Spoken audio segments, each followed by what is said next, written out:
আসসালামু আলাইকুম। আমরা ঢাকা থেকে ফেনীর উদ্দেশ্যে আজকে রাতে রওনা হয়েছিলাম। আপনারা জানেন আমি আপডেট দিচ্ছিলাম, কিন্তু গত 3 ঘন্টা যাবত আমরা কুমিল্লা চট্টগ্রামে চারপাশে পানি, বৃষ্টি এবং পানি। ঢাকা চট্টগ্রাম মহাসড়কে যান চলাচল আজকে কিছু সময় পর থেকে বন্ধ হয়ে যাচ্ছে। এভাবে পানি বাড়তে থাকে, বৃষ্টি পড়তে থাকে। আপনারা যারা ঢাকা থেকে স্বেচ্ছাসেবী হিসেবে কাজ করতে আসতে চাচ্ছেন, রাস্তাঘাটের খবর নিয়ে আসবেন অনুগ্রহ করে।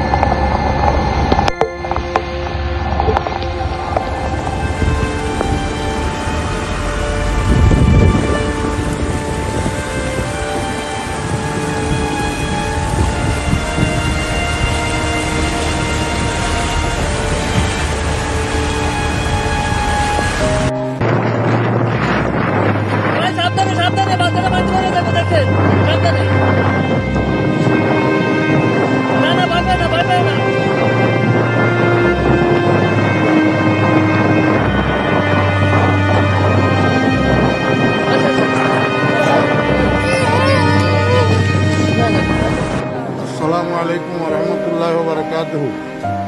প্রিয় মুসলিম ভাই সব, আমি মাওলানা ফরিদুদ্দিন আল মোবারক বলতেছি। আমার মাদ্রাসা উত্তর হরিপুর জমিরিয়া মাদ্রাসা, বাংলা বাজার, ছাগলনাইয়া, ফেনী সম্পূর্ণ পানির নিচে নিমজ্জিত।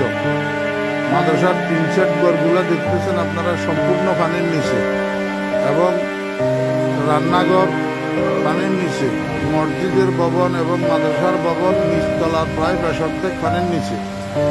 মাদ্রাসার নিচে নামলেই ওঠাই পানি, যেখানে ছাত্র শিক্ষকদের মাথার উপরেও 1 হাত পানি। এমতো অবস্থায় আমাদের খাওয়া দাওয়া, পায়খানা প্রস্রাব অসুবিধা হইতেছে, খাওয়ার পানির অসুবিধা হইতেছে। আপনারা দেখেন এই শতাধিক ছাত্র শিক্ষক মাদ্রাসায় পানিবন্দী হইয়া রয়েছে। এই অবস্থায় হৃদয়বান মুসলমান ভাইদের এবং বিভিন্ন স্বেচ্ছাসেবক সংগঠনগুলোর কাছে আবেদন, আপনারা মেহরবানি করে এখান থেকে আমার ছাত্র শিক্ষকদেরকে উদ্ধার করেন।